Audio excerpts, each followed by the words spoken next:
이 시간 우리 설교 제목을 다시 한번 따라해 봅니다. 마게도냐 교회에게 주신 은혜. 네, 마게도냐 교회에게 주신 은혜라는 제목으로 같이 본문의 말씀 중심으로 은혜를 나누기 원합니다. 인도에 그 무케시 안반이라는 대재벌이 있습니다. 최근에 그 무케시 안반이라는 그 재벌의 딸이 결혼을 했대요.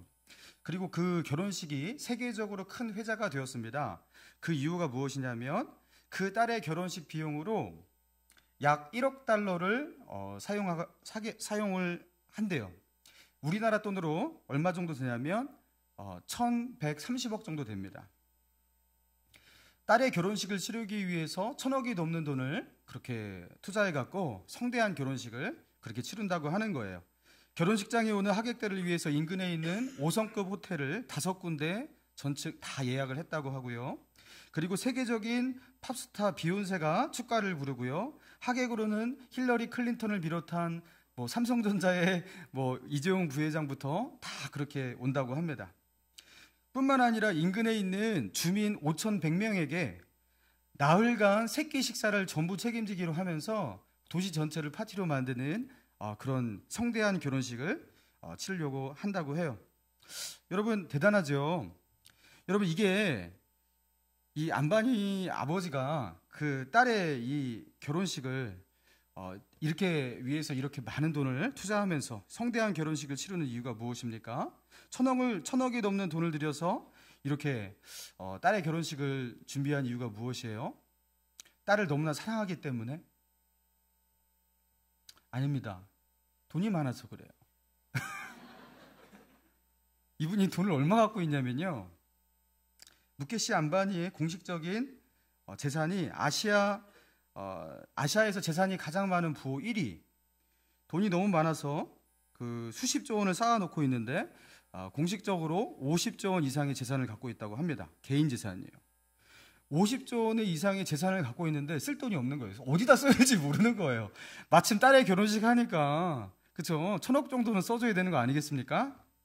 여러분 이거 가지고서 큰 감동받지 않습니다. 이런 사람이 1000억 정도 써서 딸을 그렇게 결혼식을 성대하게 아름답게 그렇게 했구나. 야, 대단하다. 아버지의 사랑이 놀랍다. 여러분 그런 감정이 우리에게 들지 않아요. 왜 그렇습니까? 그 정도면 할 수 있겠지 하면 고개 끄덕이는 거죠. 그렇게 돈이 많다면 그 정도 할 수 있겠구나 싶은 거죠. 사랑해서가 아니라 돈이 너무나 많기 때문에 그 정도는 할 수 있는 거예요. 여러분 이게 뭘 말하는 거냐면 어떤 사람이 가지고 있는 형편의 정도에 따라서 그 사람이 하는 헌신과 봉사의 가치는 많이 달라진다라는 거예요. 여러분 1000억을 가지고 있는 사람이 예를 들어서 교회에서 100만 원의 헌금을 냈다. 여러분 그게 큰 돈이 아닙니다. 그거 가지고서 감동받을 이유는 없어요. 여러분 그런데 하루 벌어서 하루 먹고 살고 그렇죠? 너무나 힘든 고단한 삶을 하루하루 이어가면서 사실 자기의 생계도 너무나 힘들어요. 여러분 그런 분이 그렇죠? 자기의 아주 그냥 피 같은 그 돈 중에서 그죠? 일부를 구별하여서 하나님께 정성껏 드리는 10,000원의 감사헌금, 여러분 어떤 게 더 크냐라는 거예요. 그리고 어떤 것이 우리에게 더 큰 감동을 주냐라는 거예요. 여러분 신앙생활에서 일어나는 하나님께 드리는 헌신도 마찬가지인 겁니다. 여유로운 시간을 가지고 있는 사람이 있어요. 재정도 넉넉하고 삶이 참으로 여유 있어요. 할 게 없어요. 그래서 취미생활이나 이렇게 하면서 보내는 분이 교회에 나와서 1시간 정도 전도를 하거나 봉사를 해요. 그럴 수 있어요. 그래도 대단하다. 그래도 저렇게 헌신하고 봉사하는구나. 그렇게 생각할 수 있습니다. 자, 그런데 정말 삶이 힘든 분이에요. 일평생 열심히 일하고 먹고 사느라고 온몸이 고장이 났어요. 여기저기 아프고 피곤해요. 그런데 그럼에도 불구하고 주님의 교회에 섬기고 그리고 복음 전하는 그 일에 나도 한몫하고 싶다고 하면서 그 아픈 몸을 이끌고 나와서 1시간을 봉사한다면 여러분 그게 어떻게 같을 수가 있냐라는 거예요. 사람은요 객관적으로 보여지는 총량을 가지고서 계산하는 경향이 있습니다. 저 사람이 이만큼 했으니까 이만큼 한 거구나. 여러분 그런데 하나님의 방식은 이렇지 않아요. 하나님은 우리의 사정과 우리의 형편에 따라서 우리에게 요구하시는 것이 다르기 때문입니다. 그래서 누가복음 12장 48절에 알지 못하고 맞을 일을 행한 종은 적게 받으리라. 무릇 많이 받은 자에게는 많이 요구할 것이요 많이 맡은 자에게는 많이 달라 할 것이니 하나님께서 많이 준 자에게는 많이 요구하실 것이래요. 여러분, 그래서 우리가요 방심하면 안 됩니다. 사람들이 보는 시선에 따라서 하나님의 평가가 똑같을 거라고 생각하면 안 되는 거예요. 하나님이 보는 기준과 사람이 보는 기준이 다르기 때문입니다. 여러분, 하나님 앞에서 헌신하고 하나님 앞에서 봉사하는 우리 모두가 되었으면 좋겠습니다. 자, 우리 그런 맥락 속에서 우리 본문의 말씀 1절을 다시 한번 읽어보도록 하겠습니다. 1절입니다. 시작. 형제들아, 하나님께서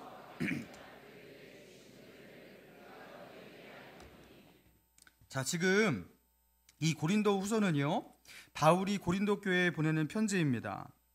근데 고린도 교회에다가 편지를 보내면서 지금 뭐라고 말하고 있습니까? 마게도냐 교회 이야기를 하고 있어요.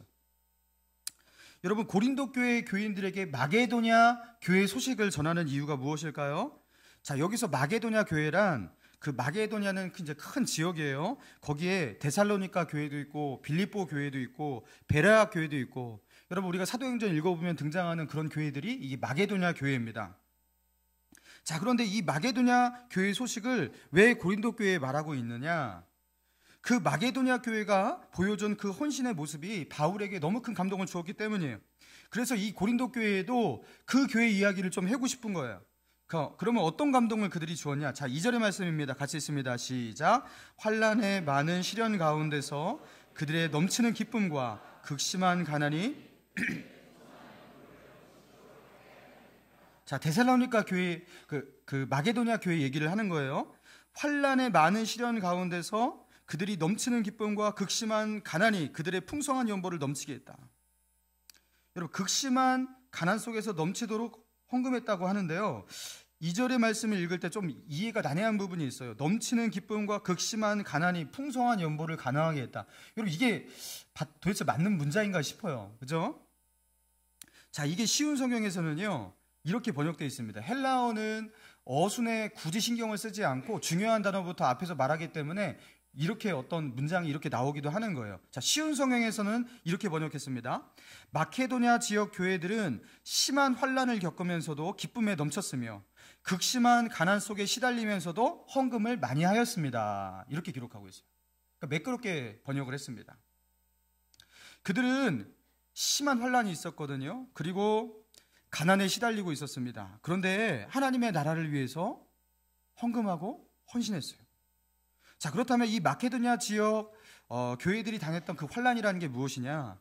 자, 일단 그 마케도냐 지역에는요 동족 유대인들이 아주 못살게 굴었어요. 예수 믿는 사람들을. 여러분, 사도행전 17장에 보면 바울이 데살로니가 지역에서 전도를 할 때 유대인들이 시기하여 저작거리에 있는 불량배들을 불러와서 난동을 부리고 그리고 바울을 쫓아내는 일이 있습니다. 그 유대인들이요 질도 좋지 않았어요. 막 깡패들도 데리고 와갖고 그 예수 믿고 예수 전하는 사람을 괴롭히고 쫓아내고, 이렇게 난폭한 사람들이 그 동족 유대인이 있는 곳이 데살로니가 교회였어요. 데살로니가 교회는 마케도니아의 대표적인 교회입니다. 그러면서 그 지역, 또 빌립보 교회 여러분 아시잖아요. 빌립보 지역에 들어가서 복음 전도하고 거기서 귀신 들린 여종의 귀신을 쫓아내니까 어떻게 되었어요? 바울과 실라가 옥에 갇혔잖아요. 그렇죠? 그러면서 투옥하고 핍박하고, 그러니까 들어가자마자 그렇게 핍박을 하는 교회, 동족 유대인들의 핍박이 장난 아닌 그런 지역입니다. 게다가 이 마케도냐 지역은요 로마 제국의 이런 핍박도 굉장했습니다. 로마 제국은 그 당시 기독교에 대해서 협조적이지 않을 뿐만 아니라 대대적인 박해를 했는데, 더군다나 이 마케도냐 지역은 로마와 거리도 가까워요. 그래서 그리스도인을 핍박하는 것도 강도도 오히려 더 심했단 말이에요. 그러면서 이 동족 유대인을 비롯해서 로마 제국의 박해부터 해갖고, 여러분 이런 어떤 박해와 환난 속에서 그들은 살고 있었단 말이에요. 그런데 그런 그들이 헌신을 했다, 이 말을 하고 있는 거예요. 또 당시에 이 마케도냐 지역의 경제가 매우 어려웠다고 합니다. 이 마케도냐 지역은요 아시아를 향해서 유럽에서 아시아로 넘어가는 그 교두보고 길목이기 때문에 여기는요 지정학상으로 굉장히 중요한 지역이기 때문에 늘 전쟁이 일어나는 곳입니다. 늘. 그래서 로마 시대에는요, 시저 장군과 폼페이우스 이 전투에서도 그 전투의 아주 주된 장소가 바로 거기였어요.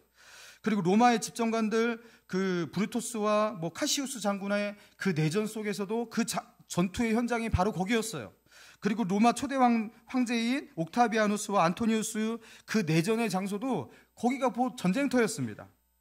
늘 전쟁만 일어나면 전쟁의 참혹한 현장이 되는 곳, 그래서 전쟁의 그 참상이 항상 남아있는 곳, 그게 바로 마케도냐예요. 여러분 6.25를 우리가 겪었기 때문에 알잖아요. 6.25 한번 일어나니까 어떻게 됐죠? 그냥 처음부터 우리 다시 시작했잖아요. 그죠? 모든 것 사회 기반, 경제 다 무너지고 처음부터 다시 시작하지 않습니까? 여러분 여기는요 늘 전쟁이 있었어요. 살겠다 싶으면, 좀 기반이 좀 갖춰졌다 싶으면 전쟁이 일어나서 다 불타고, 그래서 다시 가난 속에서 다시 시작하고, 여러분 그게 마케도냐입니다. 또 당시에는요 엄청난 기근이 있었다고 합니다. 사도행전 11장 28절에 보니까 아가보라는 선지자가 일어나 천하에 큰 흉년이 들 것이다 이 예언을 하거든요. 그러면서 글라우디우스 황제 때 큰 흉년이 들었다라는 기록이 있어요. 글라디우스 황제 때 큰 흉년, 대기근이 들었는데 이 대기근이 엄청났습니다. 그래서 글라우디우스 황제 내내 그 대기근에 시달리고 그 대기근 때문에 그 지중해 일대에 많은 곳이 다 괴로워하고 힘들었단 말이에요. 자, 그런데 글라우디우스 황제가요 재위를 마칠 때가 주후 AD 54년입니다. 자, 그런데 고린도 후서가 쓰여진 이 연대가요 AD 55년이에요. 그러니까 글라디우스 황제 때 그 대기근의 시간의 연장성 속에 있는 거예요. 그러니까 지금 대기근입니다. 그리고 그 대기근의 여파 속에서 예루살렘 교회도 힘들어하고 있었던 거예요. 그러니까 같이 대기근을 겪고 있고 그렇게 힘든 상황 속에서 이 마케도냐 교회 성도들이, 데살로니가 교회, 베레아 교회, 빌립보 교회, 이 교회들이 어떻게 했냐면 자기네들도 그렇게 힘든데 저 예루살렘에 있는 교회들을 생각하면서 거기도 핍박당한다며, 거기도 그렇게 가난하다며 하면서 헌금을 모아서 거기에 연보를 보낸 거예요. 자, 그러면서 3절과 4절을 같이 한번 읽겠습니다. 시작. 내가 증언하노니 그들이 힘대로 할 뿐 아니라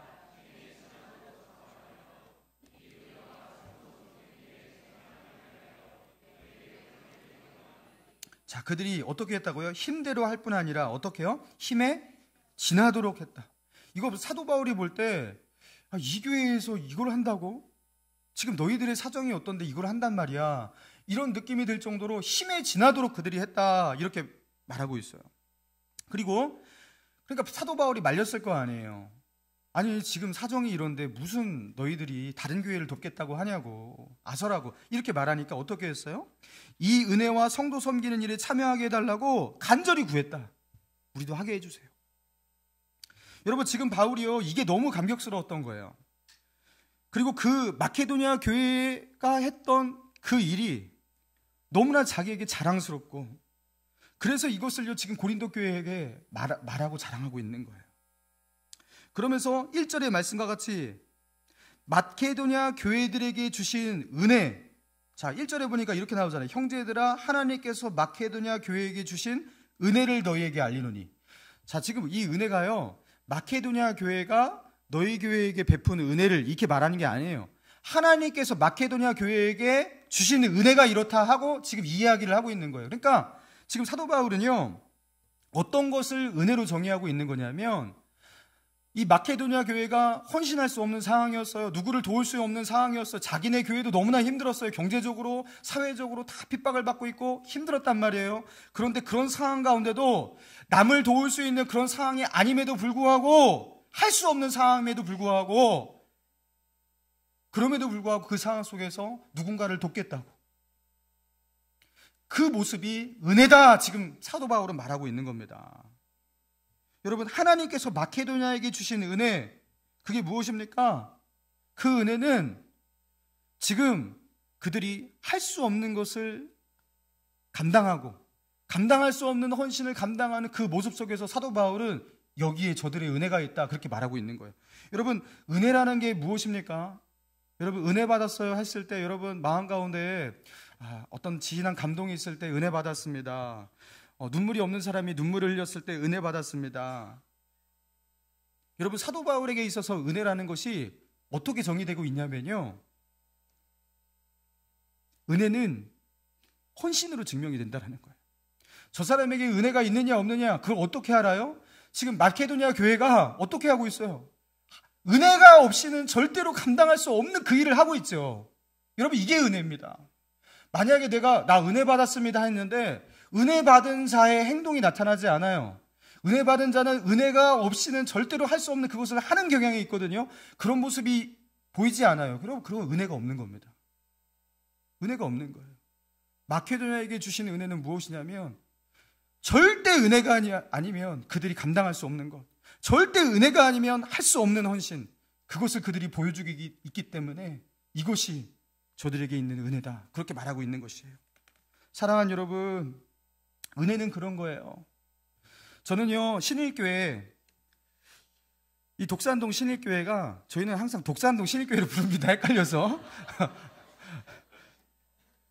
서울 신일교회라고 부를까요? 어떻게 부를까요?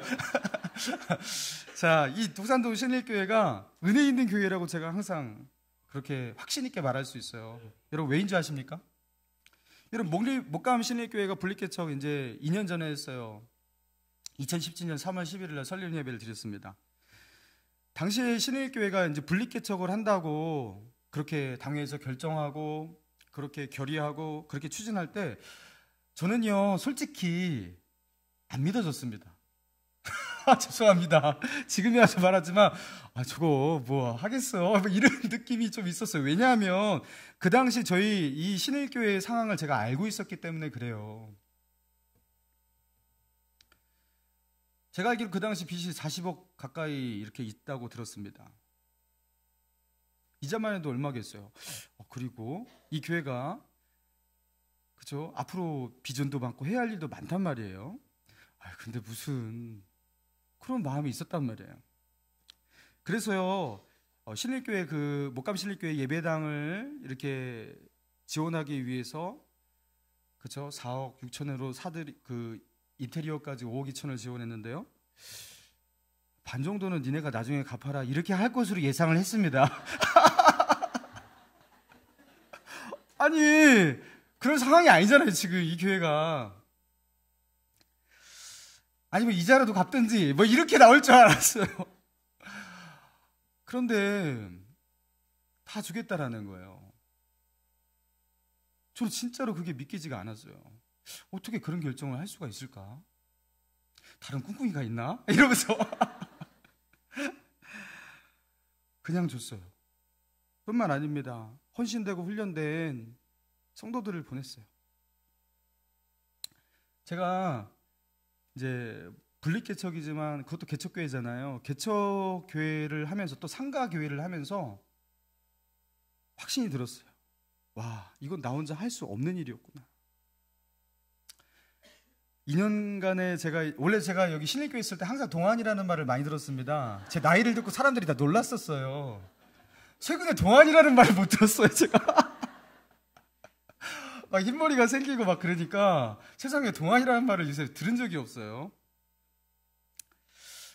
그런데 이렇게 훈련되고 또 헌신된 성도들을 보내주었어요. 그리고 뿐만 아니라 기도하고 마음을 주고, 자, 이런 저런 모양으로 또 우리 성도들도 또 이렇게 또 개개인적으로 이렇게 옆에서 지원해주는 분들도 참으로 많았습니다. 저는 이게 진짜인가 싶었거든요. 근데 그거를 이 독산동 신일교회가 해냈거든요. 제가 지금도 다른 교회 목사님, 또 친구 목사님들 만나갖고 어떻게 해서 이렇게 분립개척을 하게 됐냐 물어보면 제가 이 이야기를 해요. 그러면 이분들이 하나같이 하는 말이 뭐냐면, 대한민국에 그런 교회가 있냐? 그러시는 거예요. 독산동에 있어, 저기. 대한민국에 그런 교회가 있냐? 그런 담임 목사님이 진짜 있냐? 정말로 제가 조금의 과장도 하지 않고 다 이렇게 물어봅니다. 저기 독산동에 있다고. 제가 그렇게 말합니다. 여러분, 빚이 하나도 없어요. 그리고 자산을 수십억을 교회 은행 통장에다가 쌓아놓고 있어요. 그런데 이렇게 개척을 했는데 몇 억을 지원해서 그렇게 개척을 했고 그렇게 했다고 해요. 그러면 참 존경스럽다, 좋은 일이다. 그것도 존경받을 일이에요. 그런데 이 교회가 감당해야 될 빚이 많고 또 어려운 그런 상황 속에서 이 일을 했다라는 것이 그게 너무 감동인 거예요. 지금도 저에게는 감동입니다. 제가 진짜로 몇 달 전까지만 해도 이건희 목사님 사진만 봐도 막 눈물이 너무 감사해서 하나님을 하기 위해서도 그렇지만 그랬었어요. 진짜로. 지금은 이제 많이 많이 되니까 아직까지도 울고 그러면 안 되잖아요. 그죠? 여러분, 마케도니아 교회들이 할 수 없는 것을 감당할 수 없는 중에 감당했다라는 것, 헌신하기 힘든 중에서 헌신을 했다라는 것, 여러분 이게 바울의 자랑이었던 거예요. 그리고 이것은 하나님 앞에서도 자랑이다. 저들이 하나님의 은혜가 아니면 절대로 할 수 없는 그 헌신을 해냈다. 이게 하나님의 은혜가 저 교회들에게 넘치고 있다는 증거다. 하나님이 귀히 보시는 헌신이다. 여러분, 사도 바울이 그렇게 말한 것이에요. 여러분, 신일교회도 하나님의 은혜가 이끄는 교회라는 것, 그리고 하나님의 은혜로 결단하는 교회라는 것, 여러분 분립개척을 통해서 그렇게 증명이 되었고 우리 성도의 자랑인 줄 믿습니다. 여러분, 너무 자랑스러운 거예요. 여러분, 작년 말에 저희 교회에 등록한 한 자매가 있어요. 우리 청년 자매인데, 이 자매님이 이 목감신일교회에 이 등록한 그날은 어떤 날이었냐면, 자살해서 죽기로 결심하고서 D-Day를 만들었었는데 그 D-Day 날이었어요. 그날 죽기로 한 날이었어요. 근데 자기가 아는 지인이 목감신일교회를 다닌다라는 그 이야기를 듣고 나도 한번 그래도 교회나 한번 가보고 죽자라는 이런 마음을 가지고 교회를 왔어요. 따라서. 근데 죽는 날인데 교회 와서 예배를 드리고 그러니까 왠지 마음이 좋았대요. 또 오고 싶었대요. 그래서 연기했어요. 그리고 이분이 등록을 하지 않고서 확신반 5주 성경 공부 과정이 있는데 자기가 그것을 들어도 되겠냐요. 그래서 들어보라고 했어요. 그래서 5주 성경 공부 과정을 하는데 두 번째 주에 구원의 확신을 말하는 가운데 이분이 예수님을 영접하지 않으니까 예수님을 이제 구세주로, 주님으로 영접하는 시간을 가졌습니다. 참 눈물로 영접을 하더라고요. 그리고 나서 한 주가 흘렀어요. 다음 주에 교회에 나왔거든요. 제가 물어봤어요. 어때? 잘 사셨어요? 어떤 일이 있었어요? 물어봤어요. 그러니까 이분이 저에게 이 한마디를 했어요. 저는 한 번도 살아보고 싶은 적이 없어요. 인생이 항상 인생을 이렇게 떠나보내고 싶었지 살고 싶은 적이 없었대요. 근데 이분이 이렇게 말했어요. 처음으로 살고 싶어졌다고. 예수님을 만나고 나서 처음으로 살고 싶어졌대요.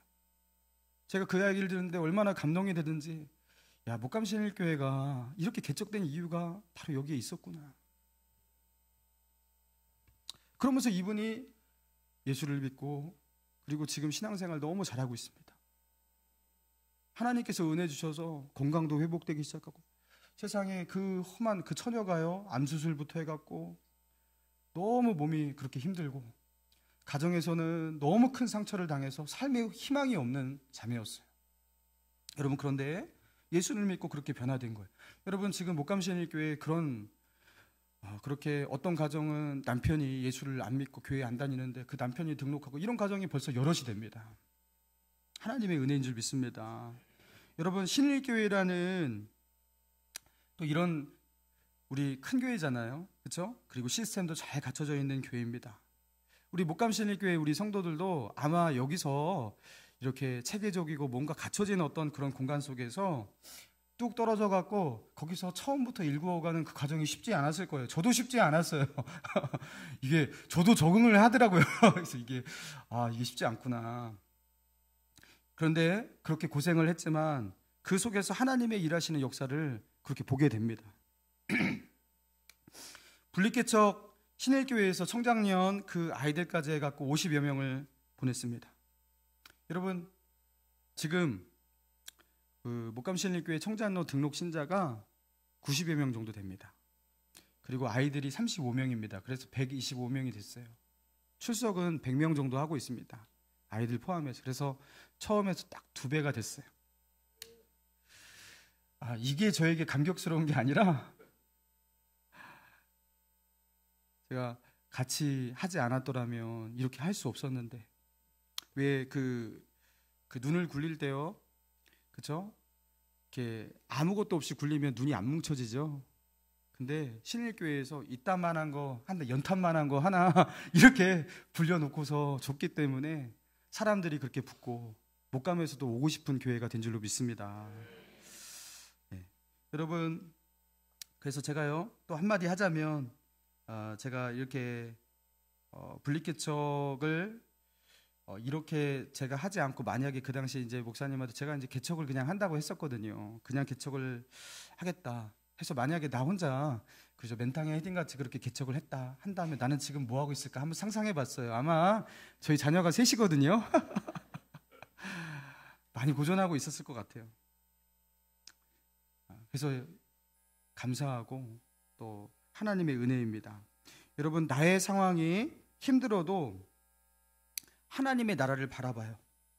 그리고 나는 지금 이 상황 속에서 감당하기 너무나 힘든 헌신이에요. 그러나 하나님의 은혜 때문에 그 은혜를 붙잡고서 내가 그 감당하기 힘든 그 헌신을 할 때, 여러분, 그때 은혜가 진정 은혜된 줄 믿습니다.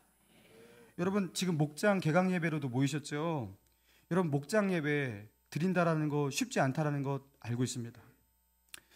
어떤 분은요 주일 예배도 드리는 게 버겁고 힘든 분이 있으신데, 또 목장끼리 모여서 또 목장 예배를 드리고 그 소굴을 세워나가고 또 힘이 빠져있는 그 목자에게 또 격려하고, 이렇게 하면서 목장을 세워나가는 게 이게 쉽지 않아요. 시간들을 일주일에 또 낸다라는 게. 여러분, 그런데 내가 너무나 바쁘기 때문에 목장 예배를 드릴 수 없습니다. 내가 그거 참석을 못해요. 여러분, 이러면요 아무 은혜도 없어요. 그런데 내가 너무 힘들지만 해보겠습니다. 내가 한번 해보겠습니다. 우리 같이 한번 세워나가 봐요. 여러분, 이럴 때 여기에 은혜가 있는 줄 믿습니다. 여러분, 목자 하시는 분들 힘 빠지시잖아요. 잘 해보려고 하는데 바람은 나중에 이렇게 배가가 되고 이렇게 되는 건데 이게 잘 안 되잖아요. 여러분, 그리고 지금 자기의 상황 속에서 목자를 감당하는 것이, 목자 목료를 감당하는 것이 그렇게 넉넉한 사람이 많지 않으실 거예요. 어떤 분들은 내가 처한 삶의 현실 그 하나도 감당하기 어려운데 내가 누구 영혼을 챙기고 내가 저 사람을 어떻게 챙기고, 이게 쉽지 않은 분들이 있을 거라고요. 여러분, 그런데 마케도니아 교회가 그러했다라는 거예요. 자신의 상황이 너무나 쉽지 않았단 말이에요. 경제적으로 너무나 어렵고 고난이 심했단 말이에요. 그런데 본인들은 극심한 가난과 환난을 당한 그 와중에서도 저 지중해 건너에 있는 예루살렘 교회를 우리도 돕겠다고 힘에 지나는 헌신을 하면서 그렇게 헌신을 했던 거예요. 은혜가 아니면 할 수 없는 그 일에 도전을 했던 거예요. 사랑하는 여러분, 주님의 은혜가 아니면 할 수 없는 그 일에 도전하시기 바랍니다. 은혜가 없어도 할 수 있는 것, 여유 있는 사람들, 그렇죠? 좀 괜찮은 나이스한 마음만 가지고 있는 사람이라면 충분히 할 수 있는 그 정도의 수준이 아니라, 이건 누가 봐도 하나님의 은혜가 아니면 저 사람은 저렇게 살 수가 없어. 저 사람이 예배하고 저 사람이 헌신하고 하나님 사랑하는 거 보니까 저 사람이 이거 하나님의 은혜가 저 사람한테 없으면 이거 절대로 못해. 여러분, 이런 수준의 그 헌신과 그 섬김에 도전하는 우리 모두가 되었으면 좋겠습니다. 여러분, 어려운 사람, 나보다 더 어려운 사람이 있으면 내가 힘내서 그 사람 도와보겠습니다. 예수님께서 나를 위해서 십자가에 죽으시고 그 고통당하시고 목숨도 드리셨는데, 내가 그 십자가의 은혜 아는 사람인데 내가 이렇게 살면 안 되지요. 여러분, 그런 마음으로 도전하면서 은혜 아니면 할 수 없는 일, 십자가의 사랑 그거 누리지 못하는 사람 아니면 할 수 없는 그 일에 도전할 때, 여러분, 그때 비로소 하늘에서는 진정 은혜 받은 자다. 바울이 말했던 것처럼 데살로니가 교회에 주신 은혜, 그 마게도냐 교회에 주시는 은혜 저들에게 있다, 그렇게 말했던 것처럼 그때 우리의 은혜가 진정 은혜된 줄 믿습니다. 여러분, 저희 교회 그 김포에서 오시는 성도도 있고, 저기 일산 파주에서 오시는 분도 있고, 동탄에서 오시는 분도 있고, 원거리에서 오시는 분이 반 이상이에요. 그러니까 목감 반, 원거리 반, 이런 식으로 돼 있어요. 근데 어떤 가정은 그 김포에서 금요초라도 늘 와요. 빠지지 않고 찬양단으로 섬기고. 그러면서 집에 가면 또 몇 시겠어요? 12시간 훨씬 넘어가겠죠. 그리고 어떤 분은 직장에서 항상 늦게 끝나요. 늦게 끝나는데 그래도 내가 교회를 섬기겠다고 동탄에서 집에 동탄까지 갔다가 서울에서 동탄을 갔다가 그 동탄에서 다시 예배가 거의 끝날 쯤에, 철야 예배가 끝날 쯤에 와서 그래도 기도 한번 하고 가겠다고 그런 집사님도 계세요. 여러분, 제가 그걸 볼 때요, 어떤 걸 느끼는지 아십니까? 저 사람들 가운데 있는 그 은혜가 진짜다. 참 은혜가 있구나. 여러분, 그걸 느껴요. 은혜가 아니면 저거 어떻게 하겠어요? 단순히 자기가 그냥 은혜 받기 위해서 그게 오는 거겠어요? 공동체 세우려고, 그 예배를 세우려고. 여러분, 그래서 오는 거 아니겠어요? 은혜가 아니면 할 수 없는 그 일을 하는데 그게 너무나 큰 감동이에요. 여러분, 우리가 그런 마음으로 그렇게 목장을 세워 나가는 거예요. 이분이 이게 목장 예배를 드리는 게 이게 얼마나 쉽지 않은 일이 내가 아는데 드릴 때 여러분, 거기서요 엄청난 은혜가 흐릅니다. 이분이 이렇게 헌신할 수 있는 분이 아닌데 여러분, 그런데도 불구하고 주님의 은혜 때문에 그 일을 감당할 때 거기에요 하나님의 은혜의 파도가 시작이 됩니다. 여러분, 목회자도 이렇게 느끼는데 하나님은 어떠시겠냐고요. 하나님이 얼마나 그 사랑스러운 마음으로 그런 사람을 보겠냐고요. 여러분, 신일교회는 은혜가 많은 교회입니다. 주님의 은혜가 없이도 할 수 없는 것, 여러분 여기에 만족하지 말고 주님의 은혜가 가득해야지 할 수 있는 저 마케도니아 교회가 했던 그 일, 데살로니가 교회, 빌립보 교회, 베레아 교회, 그 교회가 했던 그 헌신, 그곳에 도전하고 그렇게 교회와 영혼들을 섬기는 저와 여러분, 또 독산동 신일교회, 목감 신일교회 우리 모든 성도 되시기를 주님의 이름으로 축원합니다.